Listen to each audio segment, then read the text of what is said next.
didn't love myself, and you give power and influence to the wrong people. Look how it turns out. You know, you have to hype yourself up, and nobody else on the external is hyping you up.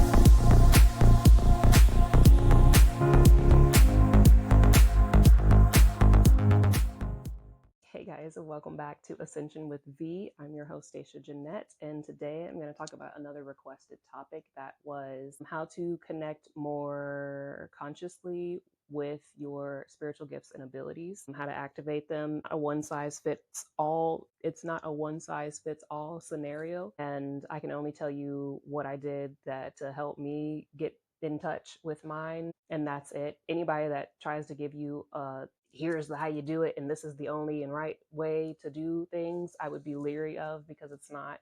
Everybody is different. If you guys do want a more individualized approach, you can contact me and we can try to work together on whatever it is that your individual needs are. But as this is a general overview of things, I'll kind of just hit the topics of step 1, step 2, step 3 kind of situation that I did, walk you through the process, and I will have this in chapters, so you can just skip to whatever chapter you want. So diving in, step 1 for me was the healing, the coming off of the medications, because while I was on all of my medications, I was disconnected from myself. I was disconnected from my mind, my body, my soul, my connection to, I wouldn't say my connection to God, source, universe, but like I couldn't hear and I couldn't channel the way that I do now currently. I didn't trust myself. I didn't trust the energy or the information or data that my heart chakra sonar was bringing into me and feeding up to me. Like, because number one, we live in a very logically biased world where if things don't make physical, tangible, logical sense, then obviously it can't be real. It can't be true. Like that, you can't trust it. That's that kind of situation. So a lot of gaslighting was involved with that. And then not only that, but from early childhood of being in school and having clear cognizance or clear knowing, and knowing that something just is what it is, or knowing the answer to something, and very detailed answers, but teachers wanting to combat it, saying like, well, show your work, show it, where's the proof kind of thing. It's these type of blocks and programming that kind of sets us back and locks away our gifts and abilities. So the healing is crucial. Like if you're still in a wounded, victim, fearful, traumatized state of being, you're not going to be able to connect to your spiritual gifts and abilities. So working on your connection to your crown, third eye chakra, heart chakra, and throat chakra are vital, are crucial. Obviously, your chakras being grounded, balanced, and aligned and open are key, all of them. But your upper chakras is the spirituality, is what rules your spiritual connection. So again, the biggest thing for me on step 1 was I started the process of coming off of my medication. And while I was doing all that, it was a hot mess, because again, when you're on those kind of medications for a long amount of time, it does a doozy on your body. And so in that, my trust for myself and everybody else outside of God, source, universe was essentially in the negative. It was non-existent.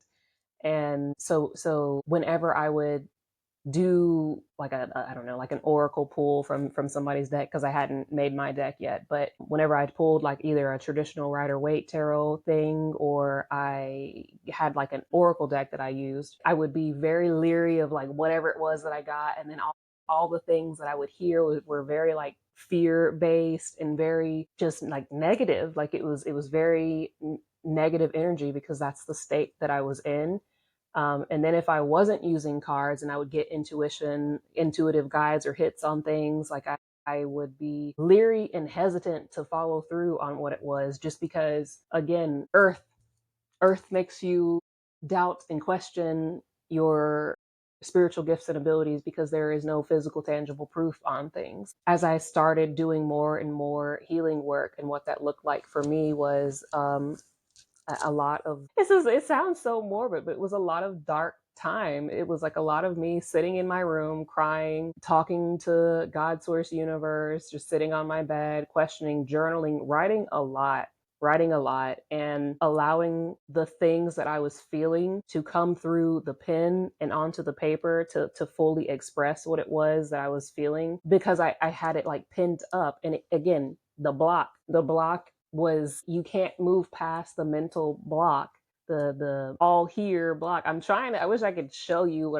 but there's like a huge block that happens when you're not well spiritually, mentally, emotionally. And so in order to clear that block, you have to begin doing the work to kind of like dredge up the shit. And so it was a lot of like it was like a lot of dark writing. It was a lot of dark emotions and feelings that I had to work through. And it was a lot of me going back and trying to play like Inspector Gadget to figure out when did I stop feeling like it was okay to be myself and have my spiritual gifts and abilities. Y'all have heard me talk about it before, but like is my childhood and you know, being told like, oh, you can't say these things, or you can't mention that kind of stuff to people, or you can't do XYZ, you know, because the medicine, they're gonna put you on a whole bunch of medicine, and did, or you know, they'll think you're crazy, or that this, that, and the third. So it was a lot of me having to go back and combat and reanalyze the things that had happened to me and understand it from a different perspective, acknowledge it, and be like, that sucked, and kind of move on. Because until I could get past that part, nothing else could move through me. Nothing. There was no room for anything else good to come in. So did that. I got a book on the chakras, and I learned about what the chakra systems were and how they worked. And I dug in because I was really, really committed to healing. I was really, really committed to learning myself. And I did a lot of chakra work. I spent a lot of time doing a lot of visualizations for each of the chakras. I spent a lot of time trying to, like I said, going outside, spending a lot of time outdoors, putting my feet in the grass. And it was a long process of healing. So then I got to the point to where I was not in like a huge paranoid state, and revisited the spiritual gifts, you know, from a fresher mind perspective. I revisited like I guess it was the tarot cards, and I'm not a tarot person. Like I can do tarot, but I'm an oracle, and but I got the tarot cards out, and I started learning what the cards were. So I had a book, like it was like a tarot for beginners book, and I learned about and I read the entire story, because the traditional Rider Waite deck is a full story. And so I learned about the story, and I immersed myself in that for a while. And then I went in and did like a standard 3-card pull. And the struggle that I was immediately faced with was, are you going to trust the messages, or are you going to dismiss them? And I did have a long moment of dismissing what came from the cards, because it's not that the energy that was coming off of it was bad, but it was like what the cards were saying, what the energy was saying. And it's because I still had a lot of work to do on myself, but it was essentially telling me like, hey, you need to get your shit together. You know, you're still very 3 of Swords energy.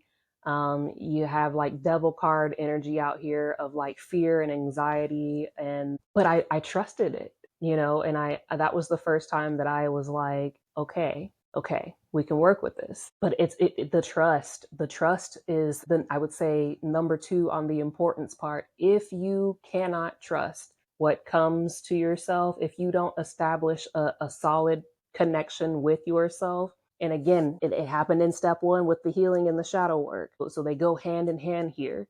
If you can't establish a good connection with yourself, you're hoed, you're screwed. You know, you have to be able to trust the information that you're getting. If you don't trust nobody else, you need to trust God, source, universe, and yourself. If you can't trust yourself, you got to go back. You got to redo step 1, because you missed a part. You're not there yet. So establishing the trust for the self, establishing a good connection with your shadow self, your inner child, and your masculine and feminine energy, it's crucial. It's a crucial step. When if you're not balanced and aligned in all aspects, then you're not able to harness the abilities. I'm trying to explain it as easy and as best as possible, but it's difficult to explain to everybody, because everybody's situation is going to be different. But everything in me was essentially at war with itself. And until I brought each piece back together and put myself together wholesomely, wholly, peacefully, I couldn't access my gifts. And again, your masculine energy and your feminine energy need to be balanced. And again, going in the shadow work phase of understanding where your dark masculine, your toxic masculine traits are, and where your toxic feminine traits are things that you need to identify and work through while you're still doing your shadow work phase, so that once you come out of that, you're left with like a balanced, healed masculine and feminine energy, who then are willing to work together for the greater good. And that greater good is you. It's your mind, it's your gifts, it's your abilities, it's you becoming your highest self. It's kind of like you got to take the emperor and the empress to mediation. Like they got separated and they're thinking about getting a divorce. And so you got to take them to like couples counseling and be like, now you kiss. You got to bring everybody together and the inner child. Like you got to bring the family together and work together as a unit. And then as that happens, your gifts and abilities start to come online one by one. But they don't happen when you're in survival state, when you're out of alignment, while you're feeling paranoid, while you're gaslighting yourself, when you still have all the societal programming, the religious programming, the religious beliefs, the pressure of being who and whatever it is that society wanted you to be, the pressure of being who and whatever it is that your parents wanted you to be, whatever the world is expecting of you, kind of things. Like, until you peel that shit off, your gifts and abilities stay deactivated, inaccessible, because you have no, you don't have the foundational component for them to come in. And God's Source Universe is not going to allow you to have these things on top of it, because it's your gifts and abilities are a huge weight to bear on their own. They come with their own set of, I don't want to call it a burden, but unmanaged and uncontrolled, your gifts and abilities can either make you or break you. Again, I'm telling y'all because my gifts and abilities came online while I was going through coming off of medication, and that was awful. It was awful, awful, awful. Again, I wouldn't wish it on my own worst enemy. Really, it's a blessing that I'm still here, because there were times where I was like, well, I'm not gonna make it out of this one, because it's overwhelming. So if you can do things the appropriate way of just taking the time to heal first, then it makes things a lot easier. Another example that I had for learning to trust yourself and the information you're receiving, knowing yourself and your signs and symptoms of your abilities, as they will be different for everyone. Oh yeah, so when you get past the healing or the shadow work phase and you start having access to your gifts and abilities and you start learning to trust yourself more, again, the best exercise for learning to trust yourself more is to just try something. Everybody's gonna have different abilities, right? So there's the mediumship.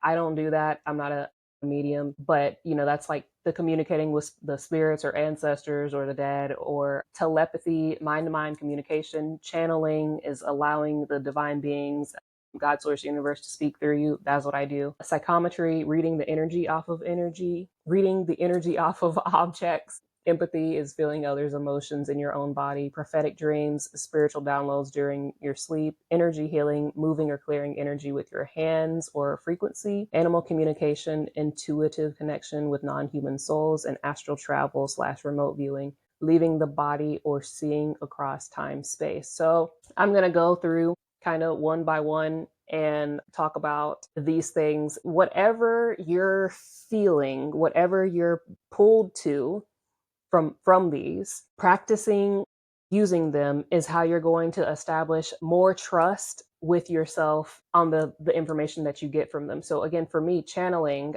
you guys can go back on my V Squad Oracle deck playlist and look and see my progression of it. Like from the day one, I'm gonna tell you right now, it's cringeworthy. It was rough, but that's real. It was me just doing it because God's Source Universe told me to, because that was the only way that I was going to establish a more distinctive and solid connection with my gifts and abilities, and the way that it was helping me build up my confidence and my trust with myself. So literally, you can go back and look and watch, and you can honestly see the way my confidence and my trust in myself and the messages that were coming through started to grow as I progressed through it. Again, a little cringe, but it is a, this is proof. This is the proof of what I'm telling you. So whatever your gift is, whatever your ability is, whatever you're called to be doing, make sure that you use it. Try it, do it, practice it every day, or at least 3 or 4 times a week. It's like a language. If you don't use it, you lose it, kind of thing. But the practice of it makes perfect. And also, I'm going to talk about the clairs. I'll give the rundown here. Clairvoyance is clear seeing, visions, flashes, or symbolic imagery. Clairaudience is obviously the clear hearing, like hearing the voices, tones, and whispers. Not all voices are created equal. Please note, clairsentience, clear feeling, intuitive body or emotional responses. The claircognizance is your clear knowing. It's the you just know shit. You don't know how you know, but you know, and you ain't got no tangible proof for it. So don't ask me to show my damn work. I ain't got it. Okay. Is this clairalience is the clear smelling, like being able to smell. For me, it's like I can smell a raggedy ass entity a mile away. I can smell somebody's raggedy ass energy. Like I can smell when somebody is a dark negative entity. It stinks. It's some funk. It's funk. I'm trying to tell y'all. You can smell it. For me, if you have this clairalience, you can smell people, places, and things without the physical source, like around you. And clairgustance is the clear tasting. Again, like sometimes you just be sitting there and you be like, I don't know, something, I don't know, something. I'm tasting something. Sometimes maybe you'll smell and taste coffee, but like ain't no coffee around. You don't drink coffee. You've never drank coffee, but like someone that you're connected to is drinking coffee. You can see it. You can smell it. You can taste it. And clairtangency is clear touching. Kind of like psychometry, but it's like receiving impressions from objects. But like clairtangency and psychometry go hand in hand for me when I'm doing my reading. So like if you see me touching my cards often, is because like I'm trying to read the energy off of the cards that's attached to these timelines where these energies are at. I hope that makes sense. For your clairsentience, this is something that I had to learn as well, and I'm still learning some of the things. If you're not able to feel, hold on, let me back up. If you don't know what your ground zero energy is like and how you feel mentally, emotionally, physically, like 90% of the time when you're away from somebody, when you're by yourself, when you're sober, when there's nothing around you that can be like influencing you, say like when you're outside alone, what does your energy feel like? If you aren't able to recognize and know your own energy, then it's going to be very difficult for you to be able to detect when your clairsentience is trying to tell you that something is off with somebody or something or someplace that you're at. So like for instance, for me, I know that like most of the time I'm just pretty chill. Like this is just me. Like I'm chill, I'm happy, I'm bubbly, and that's my base. That's my baseline energy. But like if I go somewhere and immediately I'm agitated or immediately I'm anxious, and I'm like I gotta get out of here. I gotta get out of here. Something's off with that place. Something's wrong with it. And for a while, like I would just take it in as my own, and and then the doctors would be like, "Oh, you got generalized anxiety disorder." Like, is that what it is, or is this stank ass energy in this office? Like, it's this. You have to be able to recognize when something changes within your energy when you walk into a place. If you feel the energy of someone, all right, like if you're talking to them, or even if they just message you, or you're on the phone with them, and all of a sudden, you feeling off, that's them, that's their person, that's their energy, and you got to return that to them. Hey, no, that's not mine. But also likewise, like if you go somewhere and it feels great, it feels like God source universe is giving you a big hug, you feel like an abundance energy, you feel fulfilled, you feel good, comfortable, relaxed, happy. same with people, then that's a sign that that person, place, or thing is in alignment with you. These are my cues. Like this is what I have learned from my own self, right? These are things that I've learned about myself and my gifts and abilities. With clairaudience, my clairaudience is being able to, when I hear guidance, it's like a very soft whisper. Like the voice of the divine is not loud and it's not like aggressive. It's like a gentle guidance, a gentle whisper on things, that like that maybe I'll hear, get off at this exit here, and I'll get off at the exit, and I don't second guess it. I don't judge it. I just do it. But again, you have to be able to identify what those things are for yourself to be able to use and utilize them correctly and efficiently for your life, for your highest good. And clairvoyance is another one that not everybody sees things the same way. So like whenever I'm talking or I'm doing something, like I can see something like a faint image in my mind of whatever it is that they're trying to describe for me. And that's why I'll say, hey, I wish I could show it to you. But other people, it comes through kind of like a film strip, or sometimes it's just like a very fast, kind of like a Kodak or what is it?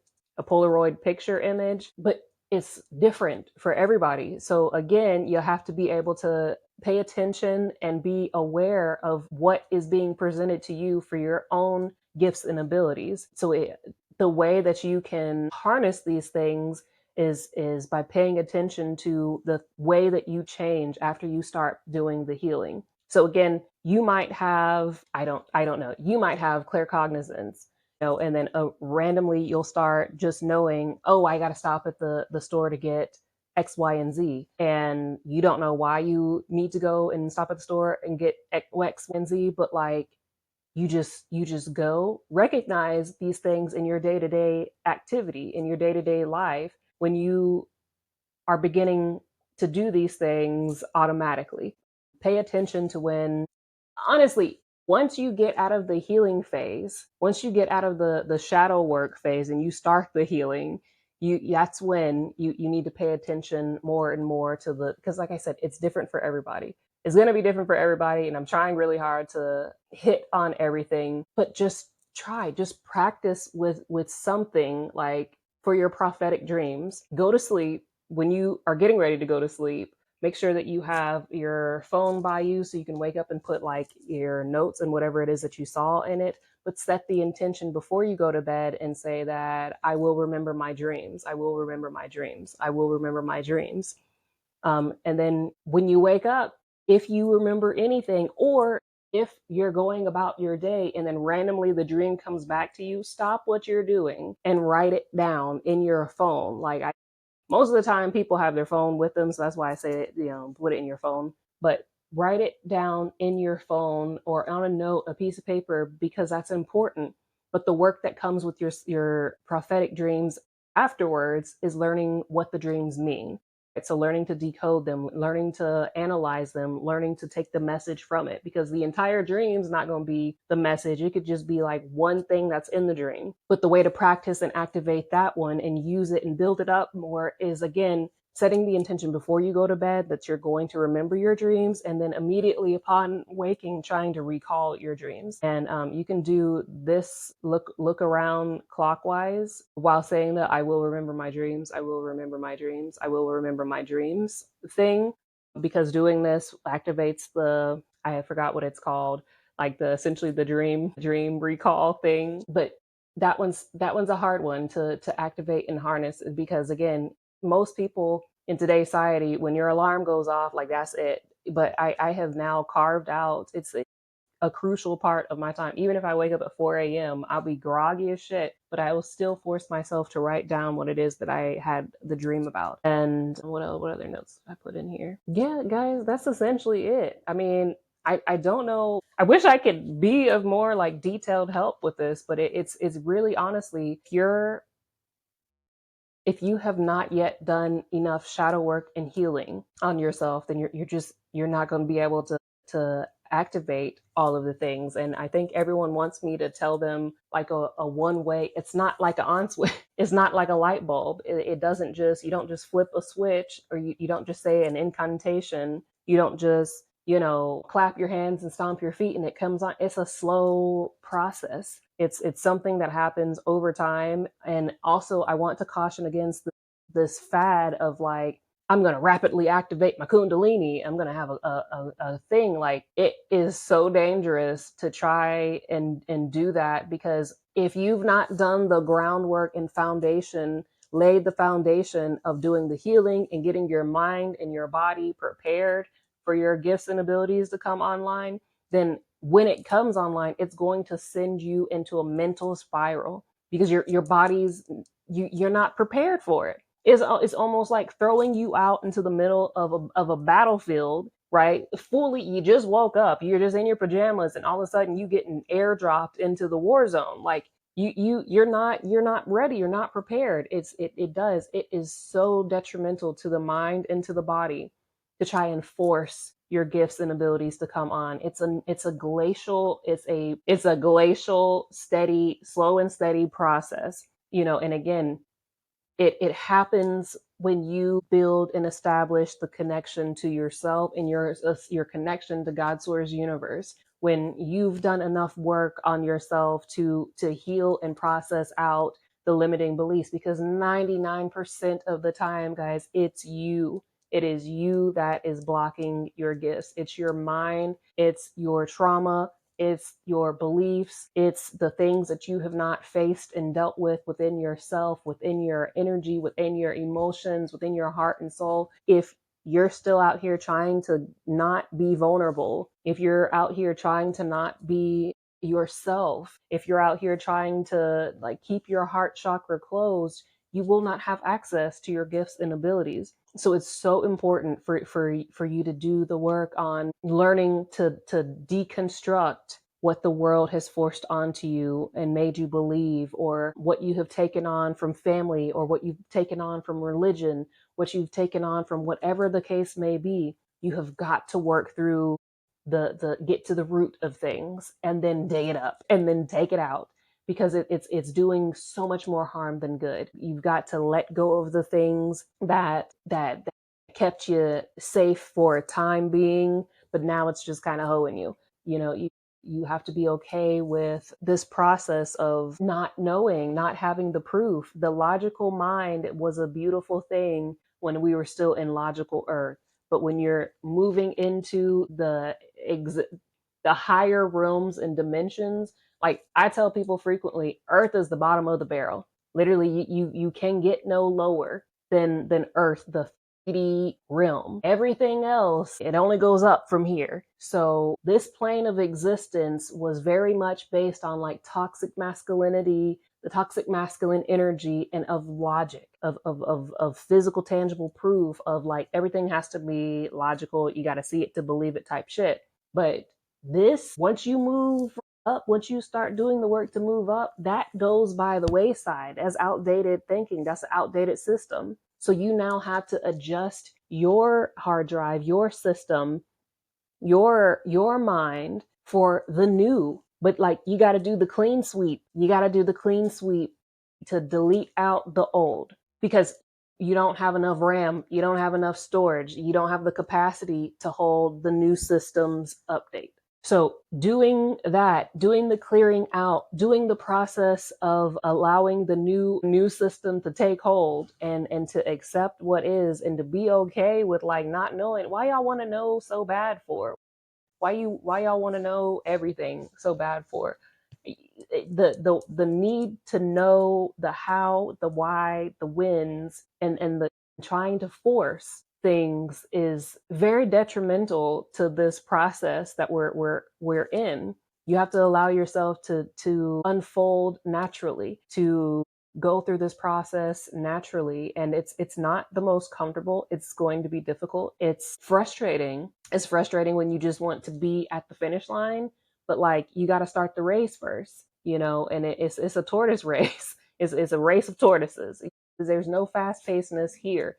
But the longer that you stay on the old operating system with all of the storage full, the longer it's going to take for you to get to the finish line and to the promised land, the sweetness of life, right?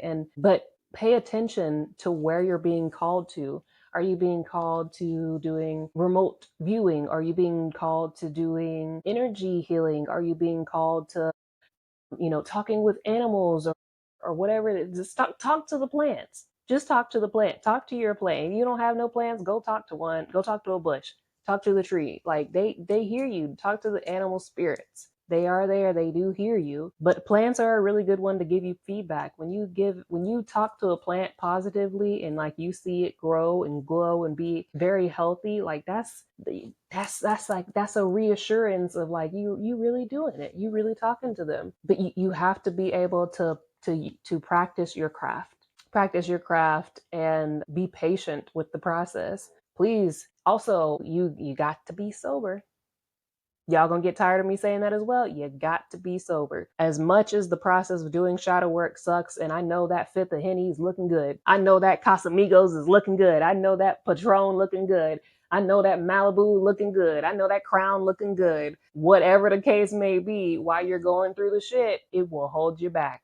It'll hold you back. It impairs your abilities and everything. It don't matter what you're taking or what you're on. The substance will impair your abilities like a drunk person at a bar. You're gonna think things, even if your gifts are coming online, it will be viewed through the impaired lens.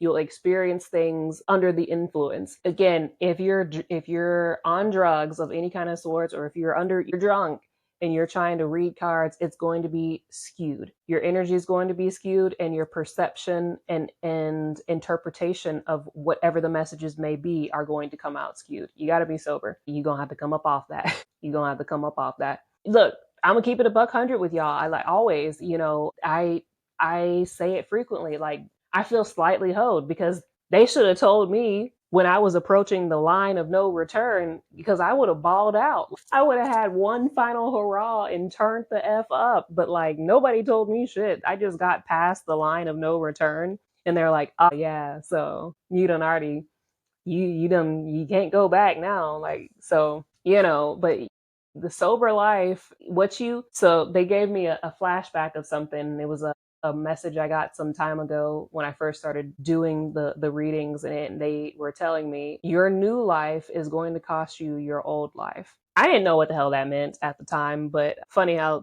things come back full circle. They just brought it back to me just now to tell y'all that your new life will cost you your old life, and that is your old life of turning up. That's your old life of living logically, of doing things the robotic, like how Earth wants you to believe and think and do and act way, the old way of being, doing, thinking, breathing, existing. You're gonna have to let go of the substances, of the addictions of any kind. Like I said, God Source Universe told me to come up off that medication, come up off that alcohol, come up off of anything or anyone that was harmful to me in any way, so that I could be a clear channel for you all. And now I'm completely sober. Your girl's just out here raw, just raw in life. Like, it's a transition, but it's so worth it. I wouldn't change things for the world, honestly. But do know that as long as you are continuing to hold on to whatever it may be, you will not be able to have full access and control of your spiritual gifts and abilities. And that's just what it is. Yeah. If you guys want an individualized thing on whatever it is, like I said, I wish I could give more in depth on it, but it's that you need to heal. You have to have everything in good standing in order for your gifts and abilities to have the chance to come online for you. And then you need to be able to identify them when they come up. And from there, once you've identified them, it's time to put them to use. It's time to practice. Practice makes perfect on anything. There is no such thing as perfection, but you practice, really. Build that confidence up, learn to trust yourself, stop gaslighting yourself, because the world's done that enough to you, and get rid of that old outdated way of thinking about yourself, about the world, about what is or is not possible, because we only see like a small percentage of what's really happening in this world, and there's so much more that's beyond here. Like, you can't see energy, you can't see air, you can't see love, but you know these things exist. They're here. They're very real. So don't don't stay trapped in the needing the tangible for you to grow. And also don't wait until you get external validation from other people to do things, because again, as y'all see, if you go back and look at my first videos of my V Squad Oracle reading playlist, if you go all the way back and look, hey, I was sad. I had zero confidence. Nobody was seeing the videos, and that's just how it is, you know. And but I kept going. I kept doing it. You got to do it for you. You got to be committed to your gifts and your craft. And that's what I got for y'all. I hope that this was helpful, and I will try to label the the different gifts and abilities on here. And if you have any more questions, let me know. Until next time, V Squad.